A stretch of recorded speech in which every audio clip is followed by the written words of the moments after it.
Hello, I'm Yitan, ESR of Marie Curie ITN project 5G Wireless. The presentation I'm going to talk about is comparison of stationarity regions for wireless channels from 2 GHz to 30 GHz. Here is the outline of presentation. First, I will give a brief introduction. Millimeter wave communication is one of the most promising candidates for future 5G technique. It is working in the frequency about 6 GHz, normally 30 GHz or higher. The key advantage is the bandwidth resource that could up to 500 MHz or even broader. Based on such a bandwidth, the much faster transmission rate than 4G could be achieved. The disadvantage of the millimeter wave communication is the high attenuation of the signals. Therefore, we need to use directional antenna or beamform technology, which based on large antenna array to compensate the high attenuation of the power. The channel is normally described by its statistical properties. The concept of ensemble average is widely used in the calculation of statistical properties of channel. For example, the autocorrelation function is calculated as this equation. E means the ensemble average operator. When using this operator, we need to make sure the channel satisfies the stationarity assumptions, which are the wide-sense stationarity in time, frequency, and spatial domains. This theory indicates a very high similarity of the channel within one stationarity region. The frequency stationarity of millimeter wave channels need to be studied. The stationarity assumption may be varied in this case. Now I'm going to talk about the general APDP method, which is used to determine the stationarity region of channel. The general APDP method is the algorithm I propose to estimate the stationarity region of the channel. It could be used to estimate the stationarity regions in time, frequency, and spatial domains. When using it in time domain, we assume the PDPs measured from a channel environment are illustrated along time axis. We also assume there are n PDPs forms a sliding window, and this sliding window moves along time axis. In the first step, we calculate the average PDP within the sliding windows. In the second step, we calculate the correlation coefficients between the first APDP and the APDPs in other sliding windows. The correlation coefficient can be obtained at the plot at the right-hand side.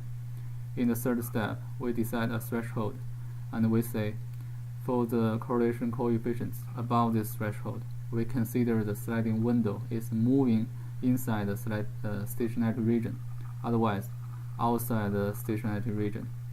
It is similar to estimate the stationarity region of the channel in spatial domain. We simply change the time axis to spatial axis, which means the PDPs are measured at different positions. Then the rest is exactly the same. Using the GAPD method in frequency domain is somehow different.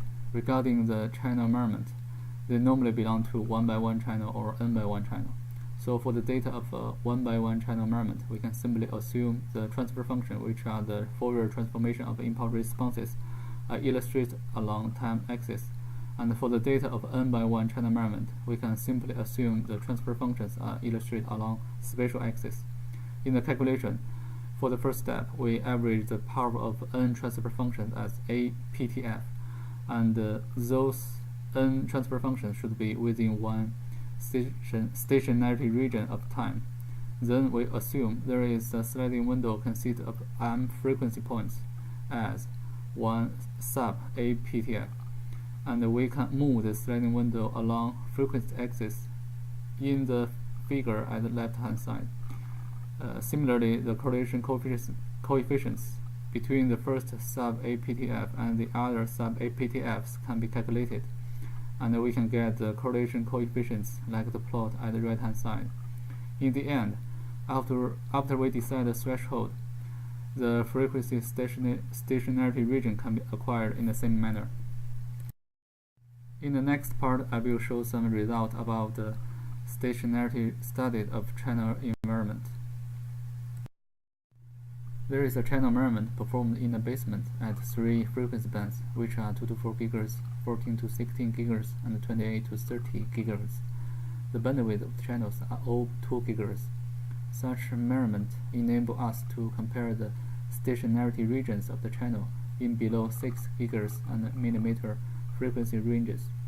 In this measurement, the virtual circular antenna technique was used at Rx. We assume the sliding window is moving along the vertical antenna ring, and we can calculate the correlation coefficient along the array axis for the study of spatial stationarity region. We can also choose 16 vertical antenna subarray for the study of frequency stationarity regions. First, let's study the stationarity region in frequency domain. It is the non-assigned scenario case. The left plot is the calculated correlation coefficients. If we sweep the threshold from 0.4 to 0.9, we can calculate the size of frequency stationarity region as in the figure at the right-hand side. We can see that the frequency stationarity region in 14 to 16 GHz and 28 to 30 GHz bands are much larger than that at 2 to 4 GHz for all the threshold. In this slide, we focus on the stationarity region in spatial domain. It is also a non-assigned scenario case. The left plot is the calculated correlation coefficients. If we sweep the threshold from 0.4 to 0.9 as well, we can get the size of the spatial stationarity region as in the figure at the right-hand side. We can see that the spatial stationarity region at 14 to 16 GHz and 28 to 30 GHz bands are much smaller than that at 2 to 4 GHz bands for all the threshold. However, in light-assigned scenario, the trend is not that clear.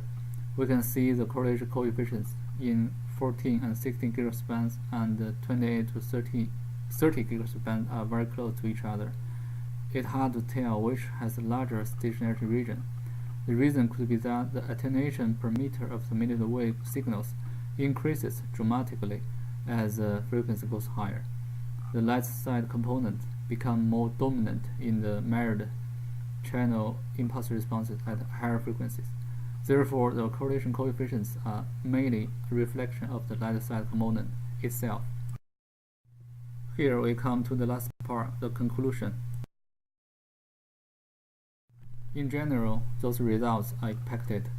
The APDP method can be used to estimate the stationary region of the wireless channel in time, frequency, and spatial domains. We have used the APDP method in the data analysis of the real channel. In the comparison, the frequency stationary region of the channel in millimeter frequency range are much larger than that in the conventional frequency range below 6 GHz, and the spatial stationary region of the channel in millimeter frequency range are much smaller than that in the conventional frequency range below 6 GHz. Here are the references. The appendix here is an example of why we need to know the stationarity region in the channel parameter estimation. We can see that if we use the data belong to two stationarity regions in time domain, the estimated result is neither the real channel in first stationarity region or the real channel in another stationarity region. It is a mixture. The estimated results are blurred, which are not what we expected. Thank you very much for watching.